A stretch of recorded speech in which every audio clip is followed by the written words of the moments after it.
तो कई लोगों को बड़ा होता है, अरे हाँ बताओ बताओ, तुम्हारी किस्मत में क्या लिखा है, हमारे भविष्य में क्या लिखा है।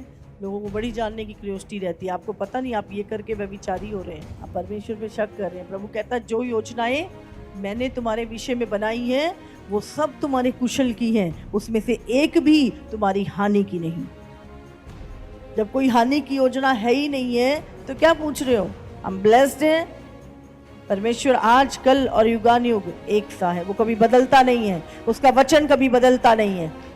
उसने हमें ब्लेस्ड बोला है, धन्य बोला है, तो हम धन्य हैं। तो अपना हम ये पुराना दिमाग, पुरानी बातें, पुरानी आदतें, पुरानी चीज़ों को हमें बहुत ध्यान रखना है। बार बार हमारा जो पुराना जीवन और पुराना मनुष्यत्व है वो हमारे आगे खड़ा हो जाता है।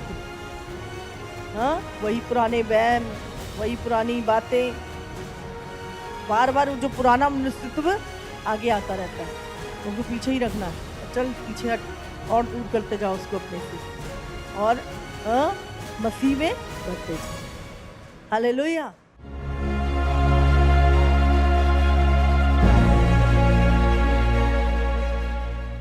हम एक वचन को निकालेंगे, लैब व्यवस्था 19 उसका 31 वचन। ओझाओं और भूत साधने वालों की ओर ना फिरना और ऐसों की खोज करके उनके कारण अशुद्ध ना हो जाना। मैं तुम्हारा परमेश्वर यहोवा हूँ। तूने ओझाओं को देखा? मैंने तो देखा है।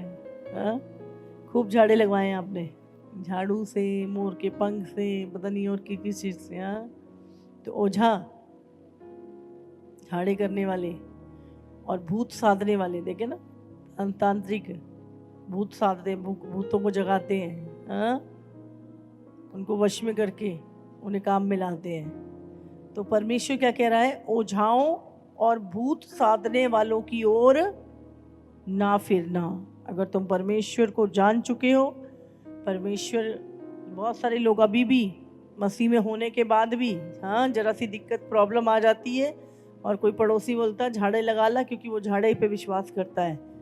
और हम भी, हमारे दिमाग में भी आ जाता है, अरे हाँ ठीक है, जरा सी परेशानी क्या आ जाए हम सब भूल जाते हैं, वचन भूल जाते हैं। तो प्रभु का वचन कहता है ओझाओं और भूत साधने वालों की ओर ना फिरना और ऐसों की खोज करके, खोजते हैं। जब मुसीबत आती है लोग ऐसे लोगों को खोजते हैं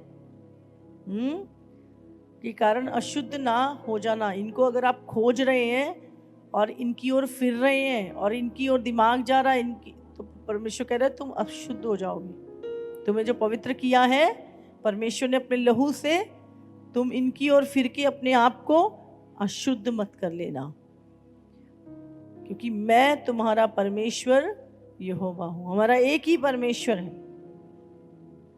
तो प्रभु हमें बोल रहा है इसका, अगर हम 20 चैप्टर उसका 6 भी पढ़ें, फिर जो प्राणी ओझाओं या भूत साधने वालों की ओर फिर के और उनके पीछे होकर व्यभिचारी बने, तो मैं उस प्राणी के विरुद्ध होकर उसको उसके लोगों के बीच में से नष्ट कर दूंगा। इसलिए तुम अपने आप को पवित्र करो और पवित्र बने रहो, क्योंकि मैं तुम्हारा परमेश्वर यहोवा पवित्र हूँ। तो परमेश्वर कहता है, व्यभिचारी कहता है ऐसे लोगों को जो परमेश्वर पिता को जानकर उसकी संतान होने के बाद उससे फिर जाएं। हाँ, परमेश्वर क्या कह रहा है उनको? व्यभिचारी। एक औरत अपने पति को छोड़ के दूसरे के साथ सोए, उसको व्यभिचार कहते हैं। समझ रहे हैं? तो ये क्या है? आप परमेश्वर को छोड़ के भूत साधने वालों या किसी के पीछे जा रहे हैं, तो आप क्या कर रहे हैं? आप आत्मिक व्यभिचार कर रहे हैं। तो परमेश्वर क्या कहता है? फिर जो प्राणी ओझाओं या भूत साधने वालों की ओर फिर के और उनके पीछे होकर व्यभिचारी बने, तो मैं उस प्राणी के विरुद्ध होकर उसको उसके लोगों के बीच में से नष्ट कर दूंगा। समझ रहे हैं आप कितना क्रोध परमेश्वर का भड़काते हैं जब परमेश्वर की आज्ञाओं को हम तोड़ते हैं। हालेलुया। हमें ध्यान रखना है,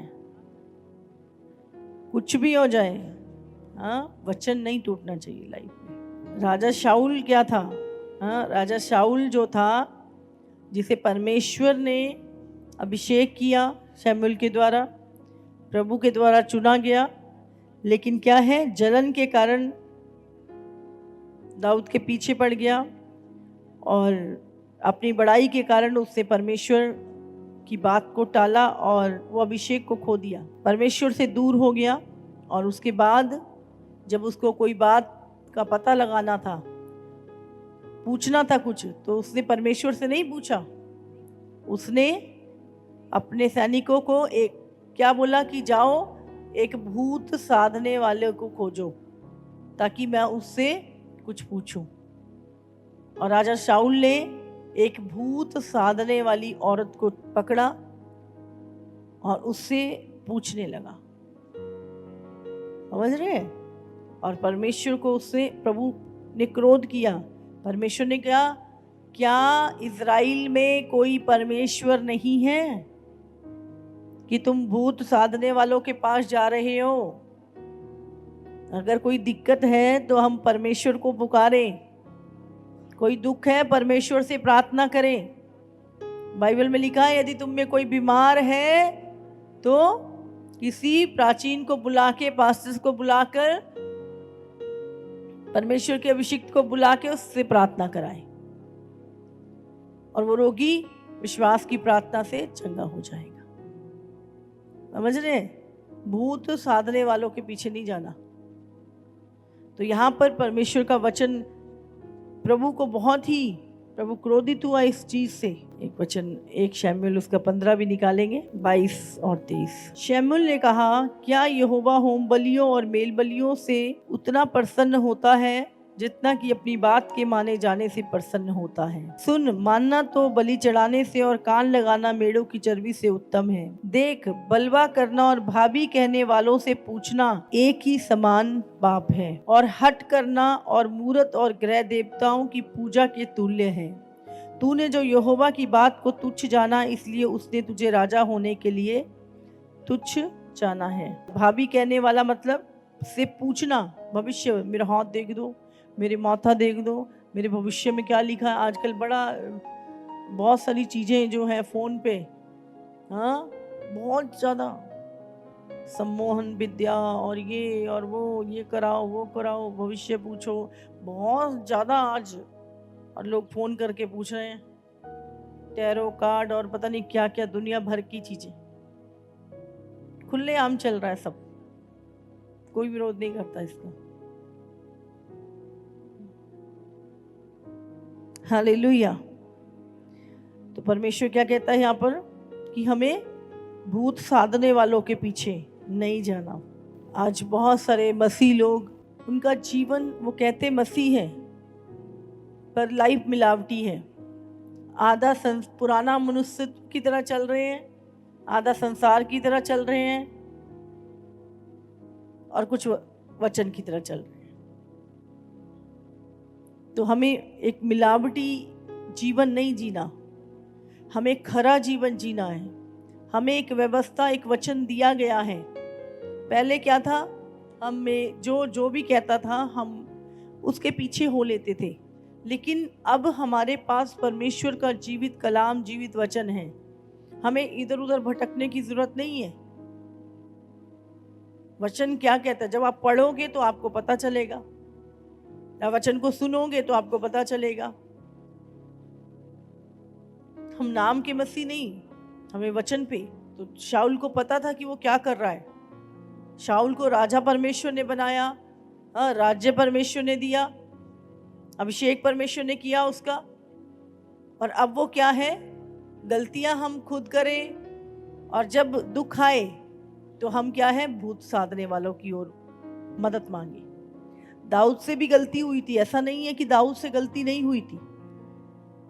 दाऊद ने भी जनगणना कराई, एक गलती, बैशदा के साथ सोया, दूसरी गलती, उसने भी गलतियां की थी, लेकिन वो परमेश्वर को छोड़ के कहीं नहीं गया। तो परमेश्वर ने उसको बोला कि भाई 3 विपत्तियां हैं, तो उसने बोला नहीं, मैं शत्रुओं के हाथ में भी ना पढ़ूं, मैं परमेश्वर के हाथ में पढ़ूं। बोले परमेश्वर ठीक है, तू जो मुझे सजा देना चाहे। और वहाँ पे मरी फैल गई और 70,000 लोग मर गए, लेकिन परमेश्वर जो दयालु है उसने अपने हाथ को रोका और उसने परमेश्वर के भवन को बनवाया। तो उसने ऐसा नहीं, जब गलती करी तो उसने कहा प्रभु ठीक है, तू मुझे मार, ताड़ना दे, जो करना है कर, लेकिन मैं तुझे छोड़ के नहीं जाऊंगा। वो गलत रास्ते पे नहीं गया, वो भूत साधने वालों की ओर नहीं गया, वो परमेश्वर के हाथों में पड़ा और परमेश्वर ने उसे क्या और अति महान किया। परमेश्वर ने कहा दाऊद मेरे मन का सा व्यक्ति है। कितनी बड़ी गवाही दाऊद के विषय में। दाऊद के वंश से एक उद्धारकर्ता आएगा, दाऊद के नगर में एक उद्धारकर्ता जन्मा है। तो हम देखते हैं पूरी बाइबल में जो दाऊद दाऊद दाऊद होती है, वो दाऊद की विश्वास योग्यता, दाऊद का परमेश्वर के साथ जो संबंध था। हालेलुया। और हम देखते हैं बहुत सारी चीजें, आज यही चीजें हैं जो परमेश्वर हमारे अंदर से निकालना चाहता है। जब इजराइली निकले मिस्र से तो उन्होंने भी बहुत सारी चीजों को सीख लिया था और परमेश्वर उनके अंदर से वो सफाई कर रहा था। आज भी जब हम पुराने जीवन में होते हैं तो हमने पता नहीं दुनिया भर की क्या क्या चीजें की होती हैं, और जब हम प्रभु में आ जाते हैं फिर भी कई बार हमारा दिमाग उन चीजों की ओर भटकता है। और परमेश्वर क्या है, जब हमारे जीवन में कोई ऐसी चीज आती है तो कहीं ना कहीं वो कर लेते हैं, वहां चले जाते हैं ना, लेकिन हमारे मन भटकते हैं। आपको याद रखना, आपको स्ट्रांग रहना है। प्रभु तू सुख दे दुख दे, मैं तेरा ही हूँ। परमेश्वर मैं जानता हूँ, बाइबल लिखा है वही घायल करता और वही पट्टी बांधता है। परमेश्वर प्रेम करता है, प्रभु ताड़ना भी देता है, लेकिन हम परमेश्वर को छोड़ के ये नहीं भूत साधने वालों के पीछे चले जाएं। हालेलुया। ऐसा करके आप सचमुच एक आत्मिक व्यभिचारी बन जाते हैं। आप आत्मिक व्यभिचार कर रहे हैं। इसलिए हम परमेश्वर के हैं, पूरी रीति से परमेश्वर के। सोचना भी दिमाग में भी नहीं आना, तो प्रभु की आज्ञा है उसी में बढ़ते जाना। मुझे याद है बहुत समय पहले की बात है कि हमारी एक आंटी थी और ऐसे ही हम मेरे ऐसे बेटा बेटा बेटा करके ऐसे एक दिन करने लगी। क्या कर रही हो? बोले कुछ नहीं, बहुत अच्छा है। मैंने बोला क्या? लेकिन आपका हाथ, मैंने बोला ये हाथ नहीं, मैंने कहा मेरा भविष्य यीशु के हाथ में है। जो कुछ भी है सब कुछ मेरी लाइफ में ब्लेस्ड है। समझ रहे हैं? तो कई लोगों को बड़ा होता है, हाँ बताओ हमारी किस्मत में क्या लिखा है, हमारे भविष्य में क्या लिखा है। लोगों को बड़ी जानने की क्यूरियोसिटी रहती है। आपको पता नहीं, आप ये करके व्यभिचारी हो रहे हैं, आप परमेश्वर पे शक कर रहे हैं। प्रभु कहता है जो योजनाएं मैंने तुम्हारे विषय में बनाई है वो सब तुम्हारे कुशल की हैं, उसमें से एक भी तुम्हारी हानि की नहीं। जब कोई हानि की योजना है ही नहीं है तो क्या पूछ रहे हो? हम ब्लेस्ड हैं। परमेश्वर आज कल और युगानुयुग एक सा है, वो कभी बदलता नहीं है, उसका वचन कभी बदलता नहीं है। उसने हमें ब्लेस्ड बोला है, धन्य बोला है, तो हम धन्य हैं। हालेलुया। तो अपना हम ये पुराना दिमाग, पुरानी बातें, पुरानी आदतें, पुरानी चीजों को हमें बहुत ध्यान रखना है। बार बार हमारा जो पुराना जीवन और पुराना मनुष्यत्व है वो हमारे आगे खड़ा हो जाता है आके। वही पुराने वहम, वही पुरानी बातें, बार बार जो पुराना मनुष्यत्व आगे आता रहता है, उसको पीछे ही रखना है। चल पीछे हट और दूर करते जाओ उसको अपने से, और मसीह में बढ़ते जाओ। अरे तुझे तो नजर लग जाएगी। और पता नहीं क्या क्या अजीब अजीब चीजें हम लोग जो पहले किया करते थे। तो अभी भी कई बार दिमाग में वो कुंडियां अटकी रहती है और हम उसी रीति से वहमों को करते रहते हैं। जब आप मसीह में आ गए तो आप पूरी तरह से नए हो चुके हैं। अब आपको कोई पुरानी चीज नहीं, आपको जो वचन कहता है एक दूसरे से प्रेम करो। अपने अंदर को साफ करना, ना कि ऊपर की चीजों को करना है। कड़वाहट को निकालना, गुस्से को निकालना, परमेश्वर के साथ प्रार्थना करनी, अपने आप को अंदर से वचन के द्वारा शुद्ध करना है। पहले सोचते थे नहा के शुद्ध होएंगे, अभी बाइबल कहती है वचन तुम्हें शुद्ध करता है। यीशु के जो विरोधी थे बोले तेरे चेले तो हाथ नहीं धोते, तेरे चेले तो नहाते नहीं। यीशु मसीह ने क्या बोला? बर्तन को बाहर बाहर से नहीं मांजना। हाँ, तुम बाहर बाहर से मांजते हो, लेकिन बर्तन को पहले अंदर से मांजना, अंदर से साफ करना है। समझ गए? आज लोग बाहर बाहर से शुद्धता, बाहर बाहर से पवित्रताई, लेकिन अंदर कूड़ा कबाड़ से भरे हुए हैं। अंदर कड़वाहट से, गुस्से से, पाप से, व्यभिचार से, गंदे विचारों से, हाँ, छुप छुप के गुप्त पापों से, लालच से, बदले की भावना से, और भी पता नहीं क्या क्या दुनिया भर की गंदगी हमारे अंदर भरी पड़ी है। परमेश्वर कहता है पहले उसको साफ करो। उसको दूसरों का बुरा करना, ऐसे लोग हैं जो रात को बैठ के दूसरों का बुरा करने की योजनाएं बना के सोते हैं ताकि सुबह उठ के उसे पूरा करें। और परमेश्वर देख रहा था उनको। अच्छा, तू देख, सुबह उठेगा ही नहीं। हाँ, मेरे लोगों के खिलाफ युक्तियां बना रहा है, तू देख जरा। उनको लगता है कोई नहीं देख रहा। आपको पता है, आप रात को बैठे हुए बंद कमरे में भी युक्तियां बना रहे हो ना परमेश्वर के खिलाफ। मैं एक दिन वैसी जस्ट बात कर रही थी, हम लोग रात के समय पर कुछ ऐसी अपनी परमेश्वर के कामों की, बहुत लेट नाइट हो गया था, लेकिन हम लोग योजनाएं बना रहे थे कि परमेश्वर क्या करना है, भलाई की योजनाएं, प्रभु के कामों की योजनाएं। तो एकदम से मेरे मन में एक विचार आया। मैंने कहा देखो, परमेश्वर हमें देख रहा होगा इस समय, हाँ, और हमारी युक्तियां देख रहा है। और मेरे मन में एकदम से ये विचार भी आया। मैंने बोला ऐसे बंद कमरों में दुष्ट लोग, दुष्ट आत्माएं हमारे लिए भी योजनाएं बनाती होंगी, दुष्ट योजनाएं बनाती होंगी। कैसे कल को क्या करना है, किसका बुरा करना है, किसको तोड़ फोड़ करनी है, किसको मारना है, हाँ, किसको लूटना है, किसको धोखा देना है, किसको चिकनी चुपड़ी बातों में फुसलाना है, किसको व्यभिचार के लिए लेके जाना है, और क्या क्या बातें वो दिमाग में मतलब बैठ के युक्तियां बना रहे होते हैं। और परमेश्वर उसको भी देखता होगा। हाँ, इसीलिए तो परमेश्वर ने कहा दुष्टों की युक्तियां किसी भी रीति से मैं पूरी नहीं होने दूंगा। समझ रहे हैं? तो परमेश्वर जो भी चीजें आप कर रहे हो, परमेश्वर उसको भी देख रहा है और परमेश्वर आपको भी देख रहा है। आपकी युक्तियां, आपकी बातें भी वो सुन रहा है और उनकी भी सुन रहा है। समझ रहे हैं? और परमेश्वर क्या कहता है? परमेश्वर कहता है दुष्ट चाहे 10,000 लोग पांति बांध के तेरे विरुद्ध युक्तियां कर ले, पर तूने देख के मत डरना, क्योंकि यहोवा तेरे साथ है। बहुत सारे लोग जादू टोना, रात को जादू टोना कर रहे होते, सवेरे उसका बुरा हो जाए, उसका एक्सीडेंट हो जाए, उसको मर जाए, वो ये हो जाए। और परमेश्वर के लोग रात को बैठ के प्रार्थनाएं कर रहे थे लोगों के लिए, प्रभु रक्षा करना। हर एक्सीडेंट को कैंसिल कर रहे होते हैं, हर बुराई को, हर चीज़ों को कैंसिल कर रहे हैं। परमेश्वर सुन नहीं रहा? प्रभु उस धर्मी की प्रार्थना भी सुन रहा है और परमेश्वर दुष्टों के कामों को भी देख रहा है। रात को भूत साधने वाले क्या भूत भेज रहे हैं लोगों के घर में, हाँ, उसका बुरा हो जाए, उसका ये हो जाए, उसका ये हो जाए। तो परमेश्वर दोनों को देख रहा है। हमें ध्यान रखना, हम कर क्या रहे हैं? अपने अंदर की चीजों को साफ करना है। बाहर से आशीष पाने की कोशिश करते हैं लोग, बोलते हैं बाहर से कुछ हो जाए। बाहर से कुछ नहीं होने वाला, पहले अंदर साफ करो। अंदर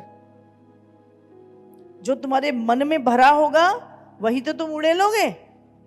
पाप भरा होगा तो पाप की बातें, गंद भरा होगा तो गंद निकलेगा, हाँ, साफ पानी भरा होगा तो साफ निकलेगा। तो जो चीजें आपने स्टोर की है वही तो निकलेंगी, हाँ कि नहीं? अभी आप यहाँ बैठे हैं, वचन को सुन रहे हैं, तो आपके अंदर क्या स्टोर हो रहा है? वचन, प्रभु की बातें स्टोर हो रही है, प्रभु का वचन स्टोर हो रहा है।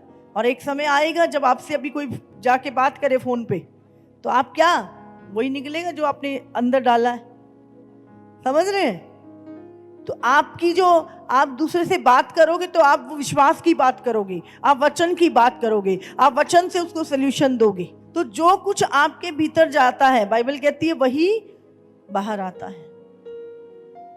भला मनुष्य भले भंडार से भली बातें निकालता है, बुरा मनुष्य बुरे भंडार से बुरी बातें निकालता है। तो आप अपना भंडार जो है, सबके अंदर एक ही है, अब तुम उसको किससे भरते हो? हाँ, बाइबल क्या कहती है कि एक धर्मी जो परमेश्वर के वचन पे चलता है, परमेश्वर की बातों को सुनता है, प्रभु के से प्रेम करता है, अगर वो किसी दुष्ट के कहने में आ जाए तो वो गंदले सोते के समान है। समझ रहे, गंदला सोता किसी काम का नहीं। जब तुम धर्मी हो, धर्मियों की बातों पे, वचन की बातों पे कान लगाओ, दुष्ट की बातों पे नहीं। दुष्ट क्या करता है? अपनी दुष्टता फैलाता है। धर्मी अपने भले कामों से अपने पिता की महिमा करता है। तो आप कितने आत्मिक हो वो आपका व्यवहार और आपकी बातों से पता चल जाता है। इसलिए परमेश्वर ने कहा पवित्र बनो जैसा मैं पवित्र हूं। तो हम किसी वस्तु पे, किसी चीज पे नहीं। मैंने कल बताया था शैतान को क्या चाहिए? कोई मीडियम, कोई धागा, कोई पेंडल, कोई लॉकेट, कोई कुछ ना कुछ उसको आपसे कनेक्ट होने के लिए कोई चीज चाहिए होती है।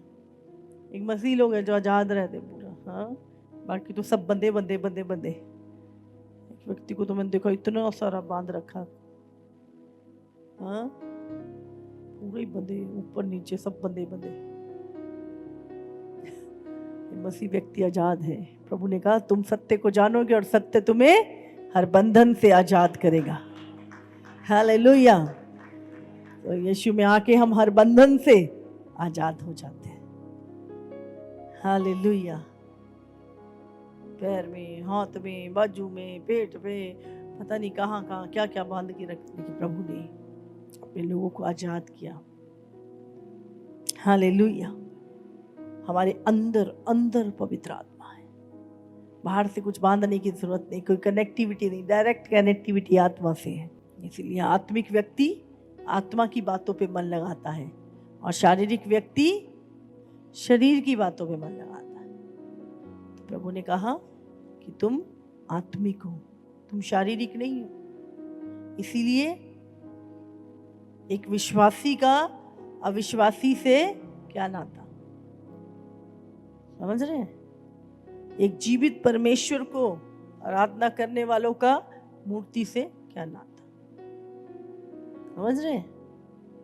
हम जीवित हैं और जीवित परमेश्वर की आराधना करते हैं आत्मा और सच्चाई से। आज दुनिया भर की चीजें ऑनलाइन, ये मंगा लो, आपका सितारा खुल जाएगा, आप स्टार बन जाओगे, आप ये हो जाओगे। भाई तू काय को बेच रहा है? तू बनने पहले। समझ रहे हैं? आजकल ऑनलाइन कितनी सारी चीजें, ये मंगाओ, इसको अपने घर में रखो, ऐसा हो जाएगा, ये रखो, ये कलश रखो, ये फलाना रखो, ये दिमका रखो। उसके साथ वो जब चीजें आती हैं तो क्या लेके आती हैं? ये आता, ये भी साथ में आता है। वो वस्तु नहीं आ रही अकेली, वो वस्तु के साथ स्पिरिट आ रही है। और बंदा कहता है ले भाई 5,000 रुपये लगा के मंगाए, स्टार स्टूर तो कुछ नहीं खुले, हाँ, जो थे वो भी बुझ गए। समझ रहे? और शैतान ऐसे एंट्री करता आपके घरों में। इसलिए जब भी आपके घर में कोई भी चीज, कोई भी वस्तु, चाहे भले आशीष भी आए, तो भी प्रेयर करें। हमेशा कोई भी चीज जब भी लाते हो प्रार्थना के साथ, परमेश्वर इस आशीष को, इस वस्तु को आपके लहू में छुपाते हैं प्रभु, ताकि जो भी दुष्ट उसके साथ लग के चीजों के आता है वो बाहर ही न ले, तो पूरी तरह से जल जाए। उसको पता है वो कहाँ आया। तो कोई भी ऐसी चीजें पहले तो लेके नहीं आनी, है ना। और अगर कोई भी आशीष आपके घर में आती है तो उसके लिए भी आपने प्रार्थना करनी है। इसलिए जब भी यीशु ने रोटी ली और क्या किया? धन्यवाद करा। धन्यवाद परमेश्वर। उसने उस रोटी को परमेश्वर से जोड़ा कि प्रभु ये कहीं और से नहीं, ये आपकी ओर से आई है। हर चीज को परमेश्वर से बिलोंग करना, परमेश्वर से कनेक्ट करना। जब हम अपना टाइट देते हैं तो हम क्या बोलते हैं कि ये परमेश्वर दशमांश, ये आपने हमें दिया है प्रभु। हम उस चीज को, अपने धन को क्या है, प्रभु से कनेक्ट करते हैं। समझ रहे? प्रभु से जोड़ते हैं हम उस चीज को। और जब परमेश्वर से हम उस चीज को कनेक्ट करते हैं, वो हमारे लिए ब्लेसिंग बन जाते हैं। हालेलुया। फिर वो हमारे सर दर्द का कारण नहीं होती, वो हमारे नाश का कारण नहीं होती, वो चीज वो हमारी आशीष का कारण होती है। तो हर चीज को यीशु के लहू में छुपाना, खाना खाते खाने के लिए धन्यवाद करना। मैं अभी कुछ दिन पहले वैसी हम लोग प्रार्थना करते हैं, प्रार्थना के बाद ही चाहे अपनी रसोई है, चाहे चीज़ें हैं, तो हम प्रार्थना करके सारी चीज़ों को शुरू करते हैं पूरे। और मैं कुछ दिन पहले ऐसे जस्ट मैं बात कर रही थी, मैंने बोला भाई सुबह उठ के सब लोग प्रार्थना करते हैं ना किचन में आने से? बोले हाँ मम्मा, सब लोग प्रार्थना करते हैं। हम लोग मतलब जब भी किचन में जाना है, सब लोग प्रार्थना करो, हर चीज़ को यीशु के लहू में छुपा के धन्यवाद करके फिर उन चीज़ों को इस्तेमाल करो। कोई भी चीज़ आपके घर में आती है, हमेशा हर वस्तु के ऊपर यीशु के लहू को लगाना, मांगना। हालेलुया। मैं बहुत समय पहले एक गवाही सुन रही थी, और शायद मैंने पहले भी बताया है, एक प्रभु के दास एक दुष्ट आत्मा को निकाल रहे थे। उसको पूछा भाई तू कौन है, कहाँ से? बोले 5000 साल पुरानी हूँ। बोले 5000 साल पुरानी? वो लेडी की उम्र कुछ भी नहीं थी। तो बोले कैसे आई तू? तो बोले कि ये मैं पर्शिया से आया हूँ। शैतान ने बोला मैं पर्शिया से आया हूँ, ईरान से आया हूँ मैं। और वो शायद किसी यूरोप कंट्री में रहते थे। बोले कि तुम कैसे वहाँ से कैसे? बोले कि ये घूमने गई थी वहाँ पर, और वहाँ जब ये घूमने गई थी तो वहाँ पर से इसने एक पुराने कोई मकबरा या कोई ऐसी चीज़ थी जिसकी उसने वहाँ से एक पता नहीं कोई महल था, उसकी एक फ़ोटो खरीदी थी, और वो तस्वीर उसके घर पे लगी हुई थी। और उस तस्वीर के द्वारा वो दुष्ट उस औरत के अंदर, और वो पता नहीं कितने सालों से वो औरत परेशान थी, और कितनी बहुत ही ज़्यादा। और जब वो परमेश्वर की प्रेजेंस में आई और दुष्ट आत्मा एक्सपोज हुई, और कैसे वो वहाँ से उसकी लाइफ में एंट्री हुई, और कितना उसने नुकसान किया, बर्बादी की उसके जीवन में, वो सारी चीज़ें उसने एक्सपोज की। समझ रहे हैं? तो हमें पता नहीं, हम कई बार अनजाने में ही, है ना, कुछ चीज़ों की, यहाँ तक कि कब्रों की भी फोटोएं लगा लेते हैं अपने घर में। हम सोचते नहीं है कि वो क्या है, उसके अंदर क्या है। बाइबल में लिखा है कि वो चूना पुती हुई कब्रें हैं। हाँ, ऊपर से तो बड़ी सुंदर दिखाई दे रही है, पर उसके अंदर क्या है? हड्डियाँ। हम नहीं कहते, बहुत सारी चीज़ें हैं दुनिया में, बहुत सारे। अभी जो पिरामिड हैं वो क्या है? मकबरे। वो फिरौन, राजा फिरौन के मकबरे हैं वो। उनके नीचे क्या है? बड़ी बड़ी मम्मियाँ मिली हैं, डेड बॉडीज मिली हैं। हाँ, ताजमहल क्या है? एक मकबरा है। वहाँ पर मुमताज और उसकी कब्रें हैं, और हम ऐसे तस्वीरों को लाके, ऐसे कब्रों की तस्वीरों को लाकर अपने घर में टांग लेते, क्योंकि वो बहुत खूबसूरत बिल्डिंग बनी हुई है मकबरों के ऊपर, बहुत सुंदर बिल्डिंग है, तो हम उस चीज़ों को हैंग कर लेते हैं। आपको ध्यान रखना है, वो चीज़ चाहे कितनी चांदी की भी क्यों नहीं है, सोने की भी क्यों नहीं है, आपने ध्यान रखना है उसका। हालेलुया। भले कोई आपको गिफ्ट दे, भले कुछ भी है, नहीं तो नहीं। आज बहुत सारी जब हमारी अभी जब बेटियां हुई, तो हमने बड़ा देख के, कोई भी ऐसा नेटफ्लिक्स की फ़ोटो, आजकल बड़े कार्टून चले हुए हैं, मिकी माउस, ये वो, आजकल कोई कपड़ा बिना उन कार्टून्स के छपे हुए आता ही नहीं है। तो बड़ी मुश्किल से देख के एक एक चीज़, भाई कुछ बना तो नहीं है कपड़े के ऊपर, समझ रहे हैं? उन चीज़ों को खरीदा। हर एक चीज़ आंखें बंद करके ऐसे नहीं कर सकते। उस पर क्या लिखा है? पीछे से कुछ कपड़े जब लेके आई, तो उस पर एक जल्दबाजी में आ गया होगा, तो उसमें कुछ लिखा था गलत, उसे उसी टाइम उसको पैक किया और नया ही फेंक दिया। समझ रहे हैं आप? क्या चीज़ें उन पे लिखी हैं, आपको ध्यान रखना। क्या छपा हुआ है, आपको ध्यान रखना है। क्या आपके घर में टंगा है, आपको ध्यान रखना है। क्योंकि शैतान मीडियम के द्वारा आता है, बीच में कोई वस्तु के द्वारा वो आपकी लाइफ में, भले एक पतला सा, एक बारीक सा, एक धागा ही क्यों नहीं है, उसके द्वारा भी वो चीज़ें एंटर होती हैं। समझ रहे हैं? और क्या मीनिंग है उन चीज़ों का? ये सारी इंस्ट्रक्शन दी जा रही हैं आपको, हिदायतें दी जा रही है कि आप उन चीज़ों पे ध्यान करें